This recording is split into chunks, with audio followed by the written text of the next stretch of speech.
नमस्कार साथियों, कैसे हैं आप सब। उम्मीद करते हैं आप सब बहुत ही अच्छे होंगे।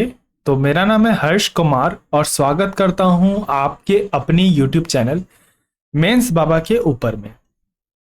साथियों, अभी कुछ निजी कारण की वजह से जो क्लासेस हैं आपको रेगुलर देखने को नहीं मिलेगी, गैप मिलेगा क्लासेस के अंदर में, क्योंकि 5 अक्टूबर तक अभी मैं कुछ समस्या से घिरा हुआ हूँ। सो आई होप आप इसको समझ सकते हैं। मैं ऐसा नहीं बोल रहा हूँ कि मैं 5 अक्टूबर तक क्लासेस ही नहीं लूँगा, क्लासेस लूँगा। इंपॉर्टेंट टॉपिक कुछ दिखते रहेगी तो मैं क्लासेस लेते रहूँगा, बट जो मेरी आदत है क्लास डेली डालने की, वो कहीं ना कहीं आपको इस सप्ताह के अंदर में आने वाले वो कम देखने को मिले। तो इसके लिए मैं पहले माफ़ी मांगना चाहता हूँ। दूसरी बात, एक महत्वपूर्ण खबर निकल के आ रही है। क्या आ रही है कि WMO यानी वर्ल्ड मेट्रोलॉजिकल ऑर्गेनाइजेशन के द्वारा एक रिपोर्ट रिलीज किया गया। इस रिपोर्ट में उन्होंने ये कहा कि आए दिन जो हम खबरों में हीट वेव के बारे में सुन रहे हैं, इससे ओजोन भी क्या हो रहा है, प्रदूषित हो रहा है। तो क्या है ओजोन प्रदूषण और क्या है हीट वेव, क्या है इस रिपोर्ट में बात जो कही गई है वर्ल्ड मेट्रोलॉजिकल ऑर्गेनाइजेशन के द्वारा, सब कुछ चर्चा कर दूंगा इस वीडियो के अंदर में। पर मैं चाहता हूं एक बार आप प्लीज वीडियो को लाइक कर दें, चैनल को भी सब्सक्राइब कर दें, बेल आइकन प्रेस कर दें, ताकि मेरे लेटेस्ट वीडियोस आप तक जल्दी पहुंच सकें। साथ ही साथ दोस्तों के साथ भी ये सेशन को शेयर करने का प्रयास करेंगे। तो इंपॉर्टेंट रहेगा जीएस पेपर 3 से, ठीक है। एक ज्योग्राफी और बायोडाइवर्सिटी सबका पार्ट रहेगा।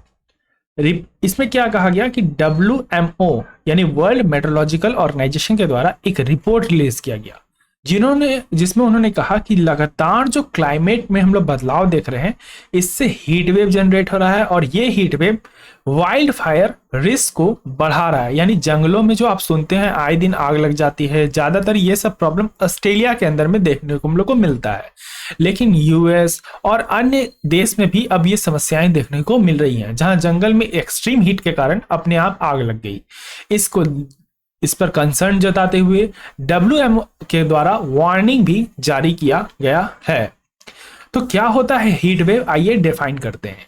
देखिए, एक मैं छोटा सा आपको टिप देना चाहता हूं यहाँ पे कि जब भी आपसे डेफिनेशन की बात करते हैं ना, तो याद रखिएगा किसी खास व्यक्ति या किसी खास संस्था के द्वारा उस शब्द का डेफिनेशन आपसे पूछा जा रहा है।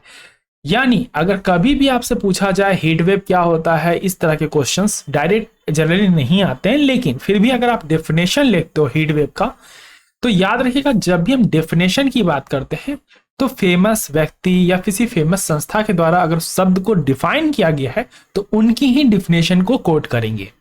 वहीं पे जहां आपसे मीनिंग की बात कही जाएगी, दोस्तों, वहां पे आप अपने शब्द में भी लिख सकते हैं। यानी आप इसमें बाउंडेड नहीं होते और डेफिनेशन के अंदर में आप बाउंडेड होते हैं। तो ये एक इंपॉर्टेंट टिप है जो मैं आपको दे देना चाहता हूं।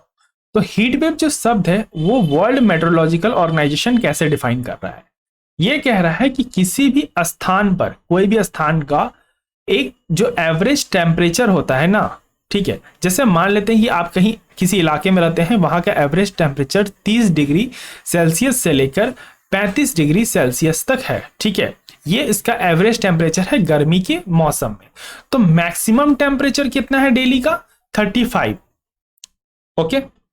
लेकिन WMO कहता है कि अगर 5 दिन के अंदर कंसेक्यूटिव 5 दिन लगातार अगर हम लेते हैं, 1 2 3 4 5 दिन लगातार लेते हैं, और इसमें जो maximum on an average temperature है उसमें अगर 5 डिग्री भी इजाफा देखने को मिलता है, यानी अगर 30 से 40 हो जाता है, तो उस एरिया को हम लोग हीट वेव या हीट जोन डिक्लेयर कर देंगे।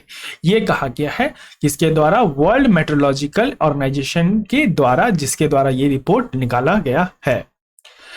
अब हीट वेव की क्राइटेरिया का हम भारत में बात करें तो इंडियन कॉन्टेक्स्ट में हीट वेव तब डिक्लेयर किया जाता है जब मैक्सिमम टेम्परेचर क्या होता है, 40 डिग्री सेल्सियस से ज्यादा हो जाता है। किसके लिए, प्लेन्स एरियाज में और 30 डिग्री से ज़्यादा हो जाता है हिली एरियाज में, तब हम कह देते हैं कि वहाँ पे हीट वेव चल रही है। वहीं पे साथियों कोस्टल रीजन की अगर हम बात करते हैं तो हीट वेव जो मैक्सिमम टेम्परेचर है वो 4.5 डिग्री सेल्सियस से, जो वहाँ का नॉर्मल है, अगर उससे अधिक होता है कितना 4.5 डिग्री सेल्सियस, तो वहाँ पे हम कह सकते हैं कि हीट वेव चल रहा है। और यानी ऑन एंड टेम्परेचर बात करें तो हम लोग कितना 37 डिग्री से ज़्यादा अगर कहीं पे भी टेम्परेचर हो रहा है कोस्टल रीजन के अंदर में, तो वहां पे भी हीट वेव चल रही है। तो ये क्राइटेरिया बहुत इंपॉर्टेंट है, बहुत ज्यादा इंपॉर्टेंट है। कभी कभी स्टेटमेंट में इस तरह पूछ लिए जाते हैं और आप बच्चे जो होते हैं कंफ्यूज कर जाते हैं, तो याद रखिएगा। अब इस रिपोर्ट में WMO ने क्या क्या हाईलाइट किया। सबसे पहले उन्होंने वाइल्ड फायर के बारे में बताया कि 2022 के अंदर में हमको वाइल्ड फायर यूनाइटेड स्टेट्स और यूरोप के अंदर में ज्यादा देखने को मिला, और जहां पे सूखी डेजर्ट है वहां पे जो एयर क्वालिटी है वो बहुत ज्यादा हैजार्डस हो गया। तो पहला प्रॉब्लम तो उन्होंने ये कहा कि जो वाइल्ड फायर है उसमें बढ़ोतरी देखने को मिल रही है। साथ ही साथ इस हीट वेव के कारण जो GHG है, that is green house gas, okay, तो ग्रीन हाउस गैस का जो एमिशन है वो भी काफी बढ़ रहा है, जिससे कार्बन एमिशन होने के कारण जो ग्रीन हाउस एमिशन है वो बढ़ रहा है, और इससे भी जो एयर क्वालिटी है वो खराब हो रही है।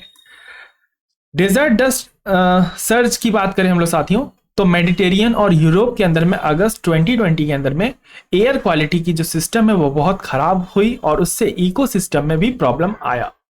साथ ही साथ उन्होंने रिपोर्ट में ये कहा कि जो हेल्थ इंपैक्ट है ह्यूमन के अंदर में वो भी कहीं ना कहीं खराब हो रहा है, जिससे एयर क्वालिटी उस नुकसान हो रही है, ह्यूमन का हेल्थ खराब हो रहा है, इकोसिस्टम को नुकसान हो रहा है, एग्रीकल्चर को नुकसान हो रहा है, और तमाम तरह के नुकसान हमको देखने को यहाँ मिल रहे हैं।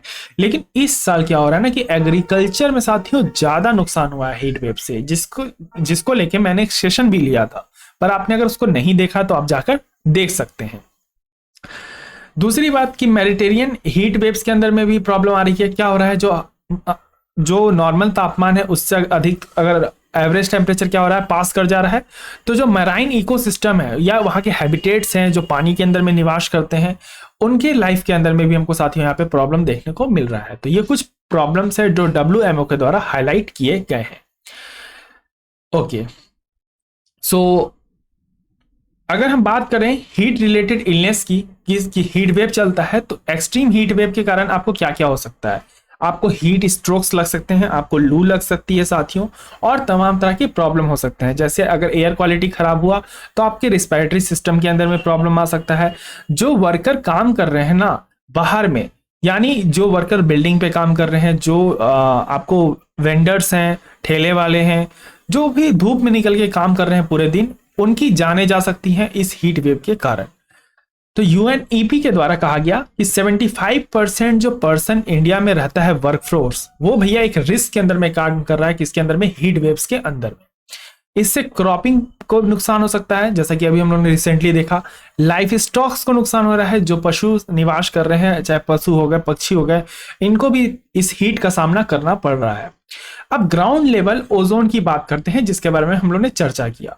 देखिए, ग्राउंड लेवल ओजोन जब प्रदूषित कब होता है, जब ये बनता है, याद रखिएगा, दो केमिकल के मिलने से। एक तो पहला ऑक्सीडाइज ऑफ नाइट्रोजन एंड दूसरा वॉलेटाइल ऑर्गेनिक कंपाउंड्स। ये दो बहुत ज्यादा इंपॉर्टेंट है साथियों, केमिकल रसायन। इन दो रसायन से मिलने पे सनलाइट के प्रेजेंस के अंदर में ग्राउंड लेवल ओजोन की रचना होती है, या फिर कह सकते हो आप बनता है। मेजर सोर्स क्या है इसके, जैसे इंडस्ट्रियल फैसिलिटीज हो गई,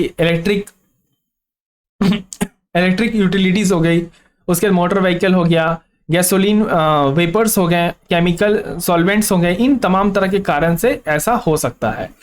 ग्राउंड लेवल अगर ओजोन में प्रॉब्लम आ रही है तो इसके अंदर में ह्यूमन को भी इफेक्ट होगा। जैसे ह्यूमन का हेल्थ खराब होगा, ह्यूमन को चेस्ट पेन हो सकता है, थ्रोट में गले में दर्द हो सकती है, अस्थमा का शिकार हो सकते हैं, रिड्यूस कर सकता है लंग्स फंक्शन को, और ऐसा हो सकता है कि परमानेंटली लंग्स फंक्शन को खराब कर दे और इससे आपकी जान भी जा सकती है। हेल्दी पीपल जो हेल्दी एनवायरनमेंट रहते हैं वो भी इस जो हॉट वेदर का है उसका सामना वो करते हैं। तो आप देख सकते हैं ozone in lower zone, stratosphere, फिर उसके नीचे ट्रोपोस्फेयर। तो ये तो आपका प्रोटेक्टिव ओजोन लेयर है जो सन रेज को आने से रोकता है, उसके हैजार्डस रेस को। लेकिन आप ट्रोपोस्फेयर की बात करो जहां प्लेन तक उड़ रहा है, इस हाइट तो आप समझ सकते हो, यहाँ जो प्लेन दिया एग्जांपल से, तो इससे क्या हो रहा है कि आप कार्बन एमिशन निकाल रहे हो और ये जो ग्राउंड लेवल ओजोन है ये भैया डेंजरस हो रहा है। अब हीट नहीं निकल रही है, ग्लोबल वार्मिंग बढ़ रहा है, ग्लोबल वार्मिंग बढ़ रहा है, हीट वेव्स हो रहा है, इससे बहुत सारे तापमान में प्रॉब्लम आ रहे हैं। और रिसेंटली G20 की बैठक में भी इसी चीज की चर्चा भी की गई। सो बहुत इंपॉर्टेंट टॉपिक लगा ये मुझे, इसलिए मैंने आपको कराया कि माफ कीजिएगा, WMO यानी वर्ल्ड मेट्रोलॉजिकल ऑर्गेनाइजेशन के द्वारा ये रिपोर्ट रिलीज किया गया था। इस रिपोर्ट की पूरी जानकारी मैंने आपको दे दी है। अगर वीडियो समझ में आया है तो एक बार वीडियो को लाइक कर देंगे, ठीक है, चैनल को सब्सक्राइब कर देंगे, शेयर कर देंगे अपने दोस्तों के साथ, बेल आइकन प्रेस करेंगे। बहुत सारी स्पेशल क्लासेस चल रही हैं, जाके देख सकते हैं। तब तक के लिए रखें अपना ध्यान, मुझे दे आज्ञा, धन्यवाद। जय हिंद, जय भारत।